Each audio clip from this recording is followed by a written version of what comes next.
This is Cutting Down the Nets. It's the giant Saturday show. There's like 130 plus games.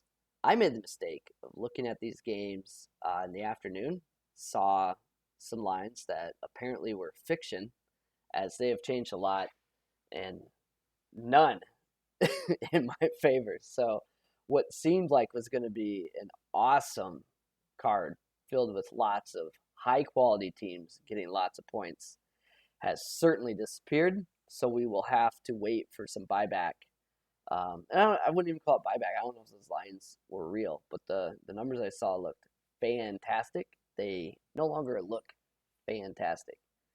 We are cutting down the nets. Follow us on BetStamp, especially on a day like this. Like, it's nearly impossible on a high volume Saturday to say with any sort of conviction, like, yes, this is where the line's going to go. So all bets are trackable on BetStamp for the year, 55.2%. It has been an awful stretch. I looked at it, and I think it's like since January 3rd or something. 44 and 44, which does not pay the bills. Super frustrating. But looking into that, it was interesting. Favorites that Cutting Down the Nets bet on, 17 and 28. Dogs were 27 and 16. I think I've just been baited into some bad data plays on favorites. Lane, 9 points, 10.5, 7.5, 5.5, whatever it is. Home, road, doesn't matter. Just very, very trappy in conference play. So I was excited to see all these dogs on my card, but things have changed pretty dramatically. So let's get right to it. Let's talk the games. We'll try not to focus too much on what might have been. We'll focus on what currently exists, but where I think things could go.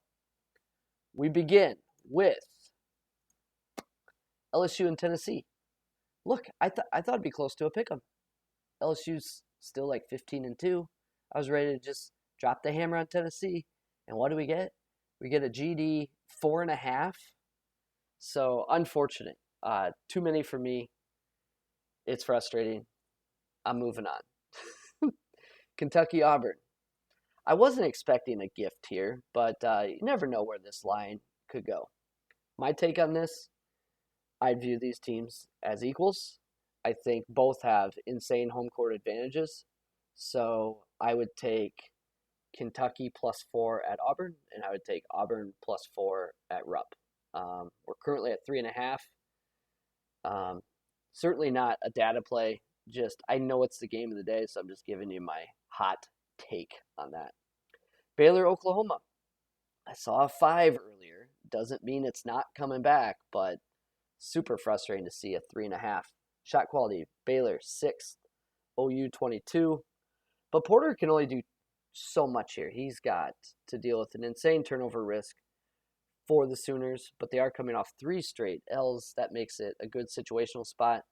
They will make it to my wish list, which will be games where I'm waiting on a key number. Seton Hall and St. John's, I got nothing here. You can see I wrote it up because it looked like it was going to be a play, where Seton Hall was laying like 5, 4.5, something like that.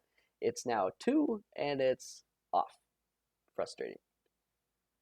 Kansas, K-State, it's a little dicey. Kansas 4th in shot quality, K-State 52, showing as a mild value here, but situationally an icky spot. K-State's off 2 big wins, so I don't think we're going to get the big number we want. I would want like a 7.5 or 8, and I don't think she's coming. And even if it did, yeah, not too excited about K-State there. USC and Utah, hey, we finally got one. Utah getting 2 possessions, still dealing without Brandon Carlson. It's been 2 weeks since his appendectomy. I'm not a doctor. It seems like 2 weeks would be not enough time to come back from an appendectomy. You factor in soreness, lack of conditioning, stitches, I don't know. So I doubt he plays. But the Utes are sitting at 1-8 in conference, and they're on a 2-9 stretch. But this is where we start getting in the good part of the season. During their 2-9 stretch, They've only dropped 16 spots in Torvik's ranking. Basically, what that's saying is they've had some losses, but their profile remains consistent while their perception of that team keeps going down. So USC getting 6 here is a good deal in my opinion. Notre Dame, Louisville. Here's the risk for me. It seems like it's do or die for Louisville, and they may have turned the corner. They stopped the bleeding at least against Boston College. And look, it's Boston College, but I mean we're already talking about Chris Mack's buyout, and this is like must win territory. So that's my concern. So it shows as a data play. I don't know. I can't get Notre Dame right this year either. So pass. Boise State, San Diego State. I saw a bigger number earlier. Don't know if it was real. Boise State 49th in shot quality. San Diego State 92nd. 11 wins in a row for Boise State. So you think it's kind of a buy high and situationally not a good spot, but not so fast, my friend. The Aztecs coming off their absolute waxing of Colorado State. So maybe we can get up to 5.5. It's on the wish list. Florida State at Miami. We finally have a green game. A green game is like, hey, I feel pretty good about this. Not waiting on a whole lot. Don't think anything's going to get better. So take advantage of what you can get at this point. So I have Miami by 7.5. Florida State 28th in shot quality. Miami 44th. FSU won by 1 point in a low possession game where they crushed the offensive boards in the recent play that was at Florida State. So I like the bounce back here. I like Miami at home, laying 2.5. I'm trying not to get too heavy on favorites, but this one I like. And I'm wearing the t-shirt. Come on, t-shirts don't lose. Dayton, George Mason. Thought we'd get a deal here. Thought we'd get a real nice deal. Dayton beat St. Bonaventure. Probably running hot in that game. Mason collapsed versus George Washington. But Dayton only laying 2.5, and this feels super trappy to me. I could see Mason beating Dayton. Again, ran real hot against Bonaventure, and Mason just fell apart at the end against G-Dub. Bamasil just taking that game over. Next up on the trap list, New Mexico State, Stephen F. Austin. New Mexico State coming off a blowout loss. Stephen F. Austin coming off a blowout win. Both were surprises, and their performances have affected their adjusted efficiencies. So it's showing as a play on SFA, and I am not going to do that. It feels like buy high on Stephen F. Austin and a sell low on New Mexico State. So pass. This line actually moved up. So Arkansas now laying 8 against Texas A&M. Now we're talking. We're getting up there. Arkansas has certainly been underwhelming this year. And, getting close to 3 possessions against Buzz Williams' crew. UCLA and Colorado. I saw 6.5 earlier. Theme of the day, my friends. UCLA, 27th in shot quality. Colorado, 70th. This is the second mountain game for the Bruins. I just want 6.5 points. Can someone please buy this up to 6.5? Please. There is some turnover concerns for the Buffs, but they can compete on the glass. And this is a lot of jumpers at elevation for the second game in the mountains for UCLA. A lot of mid-range, a lot of threes. That's what they do. Johnny's Juzang shooting awful mid-range shots and never missing. But give me Colorado plus 6.5. Syracuse Duke, off my radar. I did see a 13 or 14 there, which had my interest. 11.5 does not have my interest. Theme continues with Missouri State. Saw an 8.5. It's now 7. So Missouri State at Loyola Chicago. They are 88th in shot quality. Loyola is 21st. 10 straight W's for Loyola Chicago. Can Missouri State force Loyola into any sort of mid-range game? I could play the 7. KenPom's 8. And I want at least a plus 8. So please buy up Loyola Chicago for me so I can bet the other side. Oh, we got a yellow game, but it's dicey. Gardner Webb, 208 in shot quality at Winthrop, 188. Decent situational spot for Gardner Webb. High variance game though, lots of 3-pointers. But getting 6 in a game that I feel is closer to a pick'em has some value. Tulane at UCF. Tulane 129 in shot quality, UCF 89. Shot quality has their records about the same. So I think UCF's like 11-5, Tulane's about 500, and shot quality is saying, yeah, these teams should be about the same. Tulane has a turnover edge. Both are poor rebounding teams. If you're curious about what is shot quality, what is Torvik, what is KenPom, the description of this video has links to articles, examples, whatever you would need to understand more about that. Drake, Northern Iowa. No use handicapping this game until you know if AJ Green is playing for UNI. Drake, 82 in shot quality. UNI, 106. UNI laying 1.5 at home. My alma mater, not at the Unidome. They now have an actual gym, unlike when I went to college there.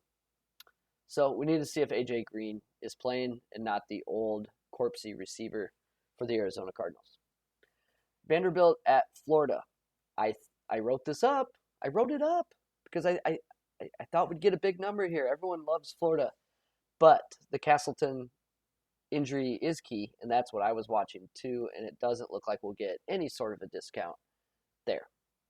Rutgers, Minnesota. Saw Minnesota favored by as much as 3.5 or 4 earlier. Now at 1.5. Again, don't know if that opener was real, but yeah, gross.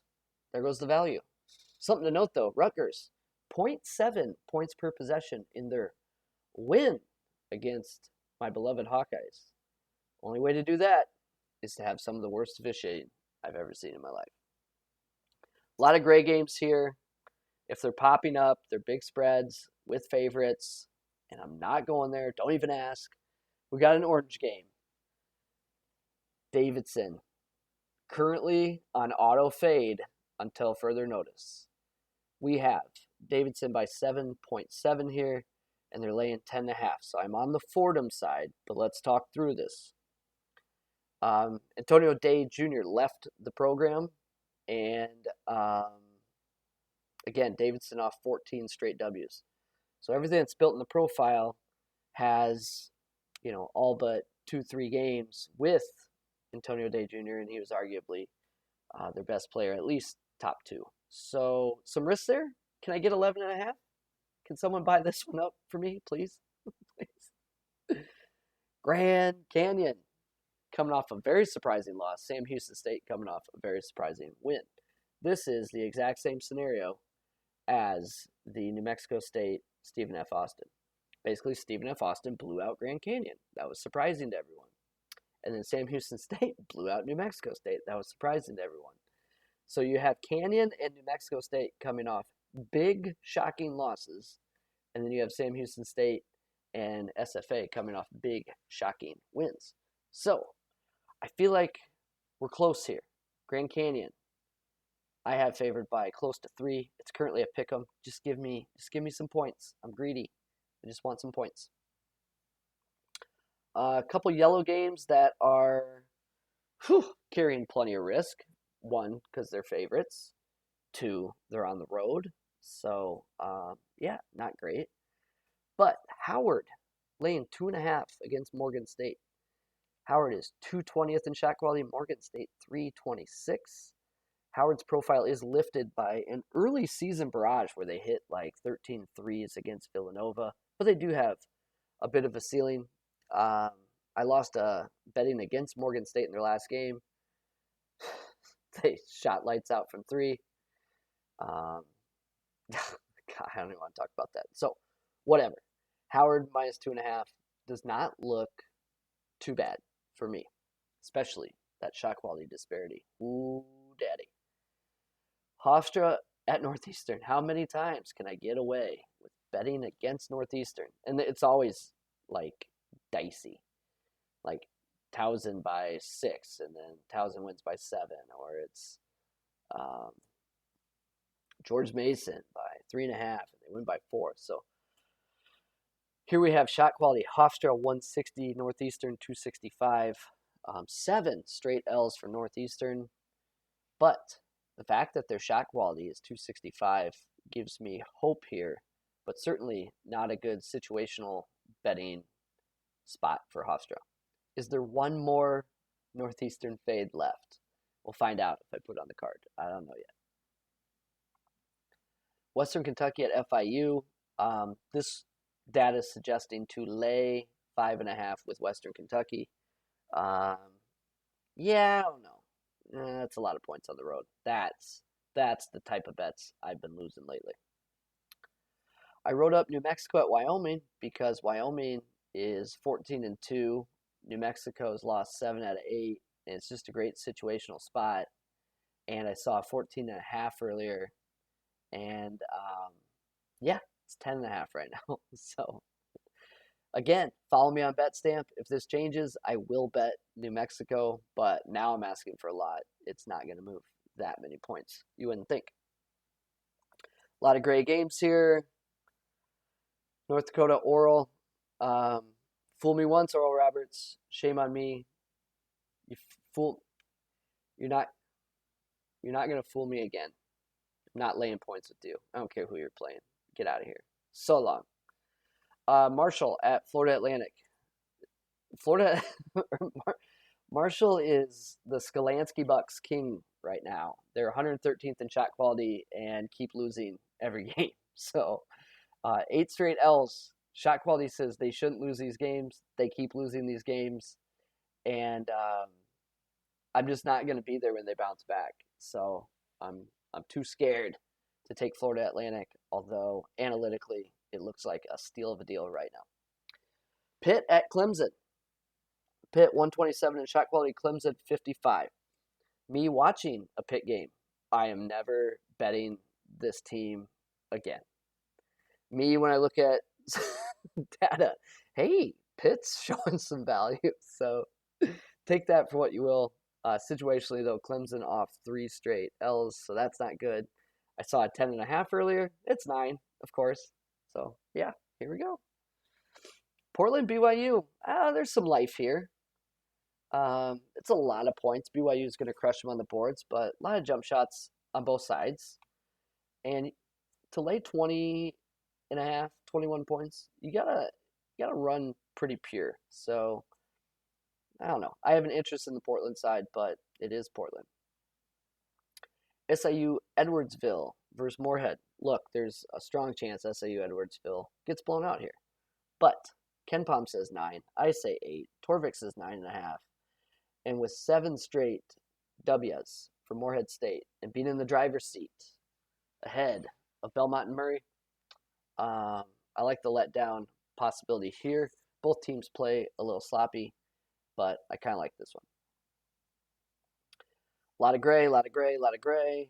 New Hampshire, I am beyond done with that team. I think they got me with a small sample size. They had a long COVID pause, so all these other teams have played 15, 17 games, and New Hampshire is sitting at like 9 or 10, and they've caught me a couple times, and they'll probably throttle UMass Lowell and whatever. Let someone else deal with them. I'm out. We're asking McNeese to lay points on the road. No thanks. We're asking Ball State to lay points on the road. No thanks. These are just the types of bets that have been keeping me from being successful in the last few weeks. I'm just not interested in repeating that.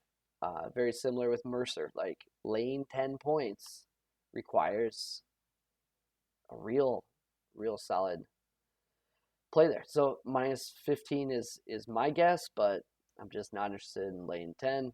Again, Southern Miss and Middle Tennessee. Funny thing about this, it was actually 13 earlier, and I was like, oh, maybe. Well, the decision's been made for me because there's no way I'm laying 14.5. So Chuck Southern at USC Upstate. Once again, we're just running into those. Look, it's a good data play, but you're asking a lot to lay all those possessions on the road. So a little different card today because of all the changes. top section. I'm probably going to play. Some of these I'm still waiting on. And with a Saturday, I'm fine waiting as long as need be because there's always games to bet. Like it's not like, well, there's just not much on today. There's 130 games. So if I waited on Hofstra to come down and Hofstra went up to a 4, I just would exit out and move on with my life. So here's what I'm looking at. Utah, +6. Give me a little more. I'm greedy. Miami, I could bet that now. -2.5, I'm fine with. Tulane, 7.5 point dog. KenPom number is 9, so that suggests that we may get a little extra there in that game against UCF. Howard -2.5. I don't know. It's probably a sucker bet, but KenPom was like 3, so I'm fine there. And the shot quality disparity was immense in that game. Hofstra -3. KenPom's 2 in that game, so I don't think there's any hurry. Pitt +9. Look, no one wants to bet Pitt. And Clemson off 3 straight L's. We could get that 10.5 I saw earlier. So just because I have Pitt +9 listed there, that's just the current line. That is not what I will necessarily bet. SIU Edwardsville, currently getting 12. You never know. That thing could just get hammered and go up a little bit. And if it doesn't and drops to like 10.5 points, just exit off. Easy game. Gardner Webb getting 6. How about a half point more? I'd feel better with a half point more. So all things considered, with what's left, that's where I'm at on the top section. Then I'd like to introduce you to my wish list. These lines don't currently exist. I want to make sure that's very clear. This is more what I'm looking for, and when I see, I'm going to bet. So if you follow me on BetStamp and you have notifications set up, you'll know when these lines are available because I would have bet them. But if you want to be looking for these lines yourself, go for it. So I want OU to get at least 5 against Baylor. It's currently 3.5. I want K-State to get at least 7.5 against Kansas. It's currently like 6.5. Boise State, I want 5.5 against the Aztecs. Texas A&M, I want 9 against Arkansas. Colorado, I want 6.5 against UCLA, not 4.5. Missouri State, give me at least 8 against Loyola Chicago, not 7. UNI, I'm interested. I'm not going to do anything until I know AJ Green's status. And then Fordham, +11.5, because Davidson is the auto fade until further notice. So this is a big slate. I dusted off another 13-year-old t-shirt for you guys. Gotta respect it. So this is cutting down the nets. Giant Saturday.